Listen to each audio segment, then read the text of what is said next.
Bloomberg Audio Studios. Podcasts, radio, news.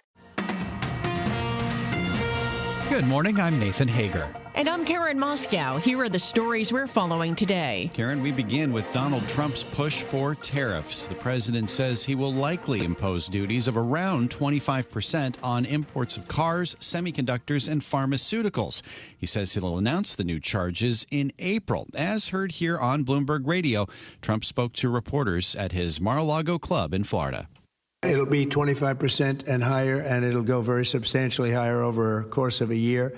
But we want to give them time to come in because, as you know, when they come into the United States and they have their plant or factory here, there is no tariff.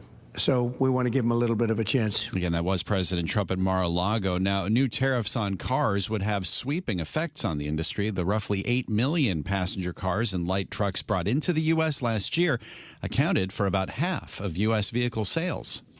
Well, Nathan, President Trump is promising to cut hundreds of billions of dollars in waste out of the federal budget. The president defended the DOGE effort in an interview on Fox News Channel's Hannity program alongside the man who's spearheading the cost-cutting drive, Elon Musk. The overall goal is to try to get $1 trillion out of the deficit. And if the deficit is not brought under control, America will go bankrupt. This is a very important thing for people to understand.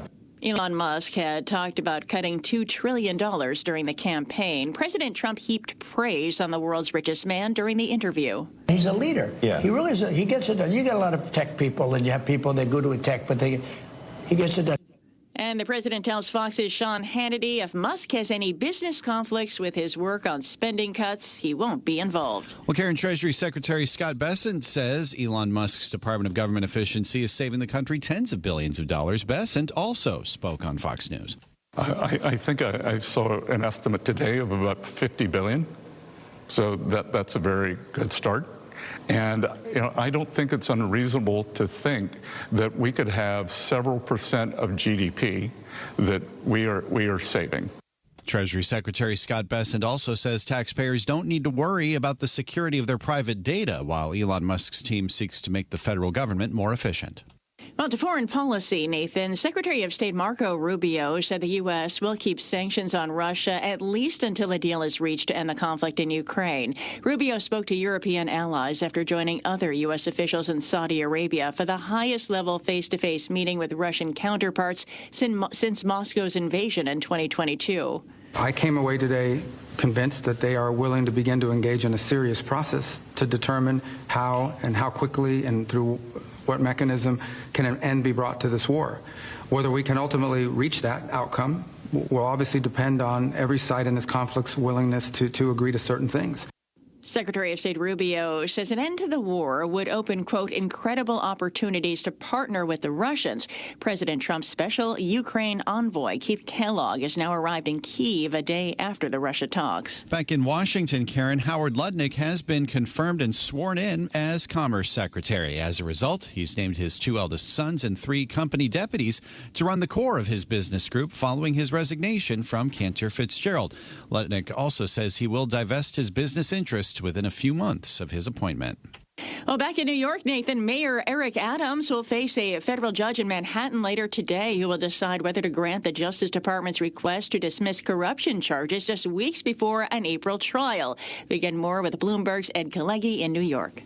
Judge Dale E. Ho said the parties in the case must be prepared to address the reasons for the government's dismissal request. On Sunday, Adams told reporters his ability to lead through turmoil should be noted. Go back and do an analysis from the day that I was indicted to what we have accomplished. That is my ability to lead through turmoil, and I'm going to continue to do that. Adams has pleaded not guilty to charges that while in his prior role as Brooklyn Borough president, he accepted over $100,000 in illegal campaign contributions and lavish travel perks from a Turkish official and business leaders seeking to buy his influence. Ed Kalegi, Bloomberg Radio. All right, Ed, thank you. Well, X is marking the spot for Elon Musk lately. Bloomberg News has learned Musk's social media company X is in talks to raise money at a $44 billion valuation. That's the same price the billionaire paid 3 years ago when the company was known as Twitter. The funding round would be a remarkable turn of fortunes for X after Musk's takeover and overhaul caused many users and advertisers to flee. Well, turning to the markets now, Nathan, stocks begin the trading session in record territory. A rally in chip makers drove the S&P 500 to an all-time high. Global stocks have become the most popular asset class with investors. According to a survey by Bank of America, investors are showing the biggest willingness to take risk in 15 years. Fund managers' cash levels fell to the lowest since 2010 in that survey. And as stocks soar to records, Karen, the CEO of one of Wall Street's biggest banks is benefiting. Citigroup has lifted Jane Fraser's total compensation to $34.5 million for 2024. That is a 33% increase from the prior year. Jane Fraser's pay rise comes after Citigroup posted record revenue in 3 divisions. And in Europe, Nathan, HSBC said it will incur $1.8 billion in charges over the next 2 years as it embarks on a global restructuring program.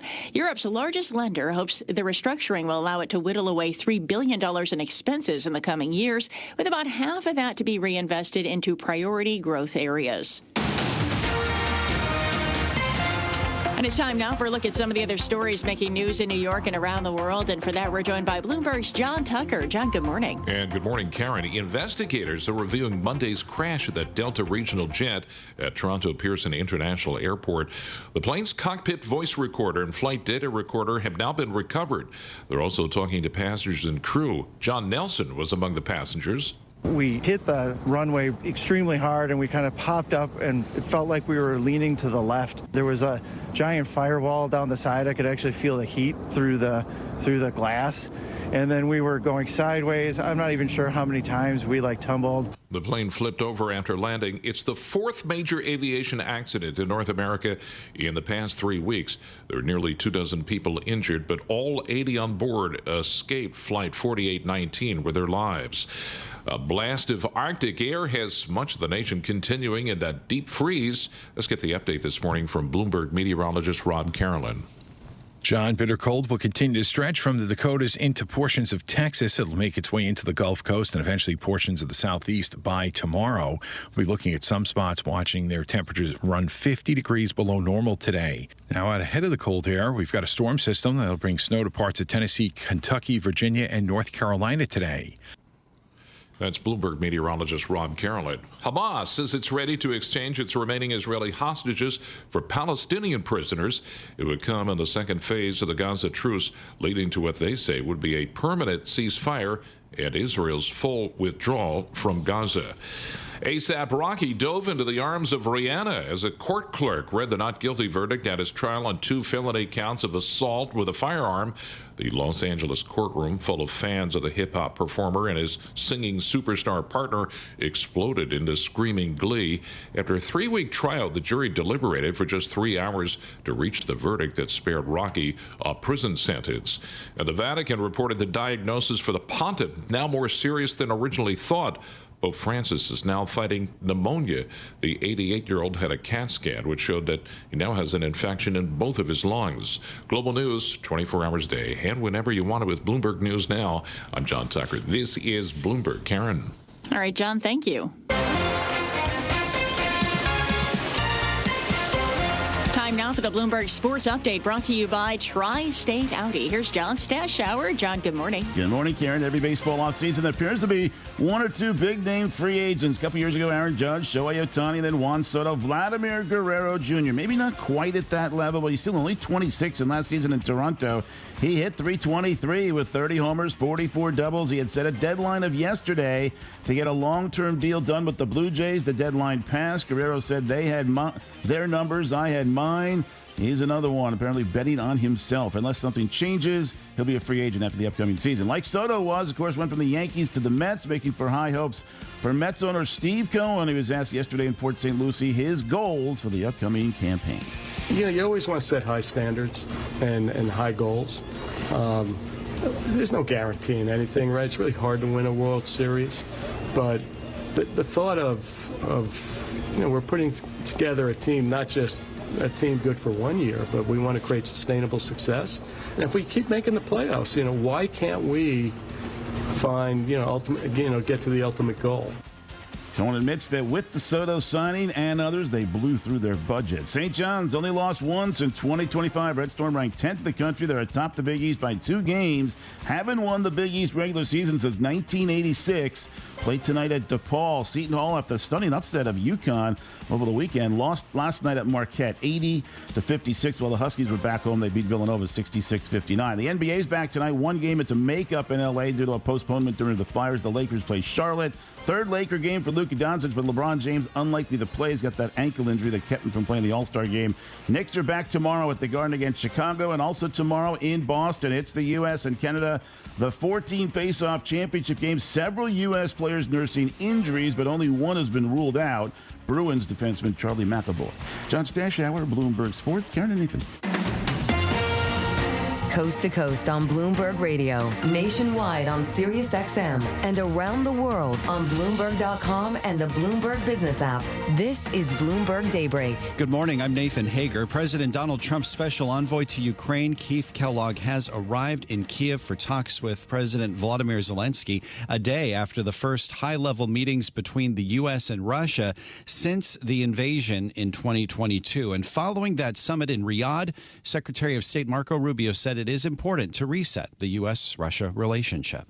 We haven't really had much engagement with the Russians for almost 3 years, and it sets the table for future conversations. How that turns out will be up to the parties and their willingness not just to make commitments but to live by them. That'll be tested in the weeks to come. And for some analysis, we are joined now by Bloomberg opinion columnist Mark Champion. Mark, thanks so much for joining us this morning. And also following this meeting, Secretary of State Rubio said that sanctions will remain in place on Russia at least until there is a deal to end the Ukraine conflict. I guess the question is whether the conflict is going to end quickly. Good morning. Yes. I mean, at the moment, it looks as though the U.S. is moving very quickly to end the conflict. That is going to be worrying, much as the Ukrainians want to see the war end, and certainly also the Europeans. It's going to be worrying to both, simply because the quicker you want to end it, the easier the path is that takes you to giving concessions to Russia and enforcing concessions on the weaker parties, which is both Ukraine and Europe. And at the moment, it does rather look as though we are headed in that direction.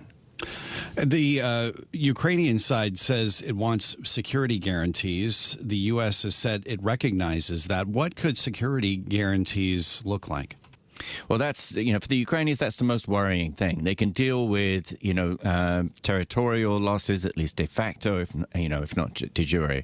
But what they've always said is there have to be absolutely solid security guarantees because we know that the Russians will otherwise be back. This happened after 2014 when they made a deal that didn't include security guarantees. The original, Budapest memorandum under which Ukraine gave up its nuclear weapons, also said that the various parties, including Russia, would guarantee Ukraine's borders, but there weren't any concrete security guarantees in there. And you've had invasion of Ukraine by Russia, and no Western troops in to support to follow up on the Budapest memorandum. So the Ukrainians have very bitter experience about this, and they are quite united about it, actually. So I think, there is a real possibility you end up with a situation in which the Americans say, okay, we've got a deal with the Russians, and then the Ukrainians say we don't accept it. At the moment, both the Kremlin and President Trump yesterday, in some extraordinary remarks, are pushing for elections that would get Zelensky replaced, but I suspect that would, he, in these circumstances, with such a deal being pushed on them, if that's how it goes, he might well, if elections were held, which would be very difficult and unconstitutional, he might well win, so I think it's we don't know yet how this is going to turn out. We don't know yet how much the U.S. will give away with Ukraine and Europe not at the table. They've already given away, most demands that the Russians have. They've said that, Ukraine will not be admitted into NATO, that it will not get its territory back, and that the U.S. will not be involved in leading on security guarantees. And it's more or less just sort of shrugged its shoulders and said that if Europe wants to send a peacekeeping force in, then that's fine by the U.S. But so far, we haven't seen a lot more commitment. So in our last minute, Mark, how important are these conversations going to be between the Special Ukraine Envoy Kellogg and Ukraine's president a day after Ukraine wasn't included in these Russia talks? Well, that's a very good question. So the Ukraine envoy was not at the talks. Also, Kellogg was not at the talks. He's now going to try and reassure the Ukrainians and reassure also the Europeans. That's kind of his job. But, from what we can see in terms of who is actually, taking the lead, he is not the guy. It's more Steve Witkoff, who was the Trump special envoy on Gaza also to Israel. And he was, at the table. Seems to be President Trump's fixer. It's too early to say exactly how this will turn out. But there are a lot of signals here that are not encouraging for Ukraine. This is Bloomberg Daybreak, your morning podcast on the stories making news from Wall Street to Washington and beyond. Look for us on your podcast feed by 6 a.m. Eastern each morning on Apple, Spotify, or anywhere else you listen. You can also listen live each morning starting at 5 a.m. Wall Street time on Bloomberg 1130 in New York, Bloomberg 99.1 in Washington, Bloomberg 92.9 in Boston, and nationwide on Sirius XM Channel 121. Plus, listen coast to coast on the Bloomberg Business app, now with Apple CarPlay and Android Auto interfaces. And don't forget to subscribe to Bloomberg News Now. It's the latest news whenever you want it, in 5 minutes or less. Search Bloomberg News Now on your favorite podcast platform to stay informed all day long. I'm Karen Moscow. And I'm Nathan Hager. Join us again tomorrow morning for all the news you need to start your day right here on Bloomberg Daybreak.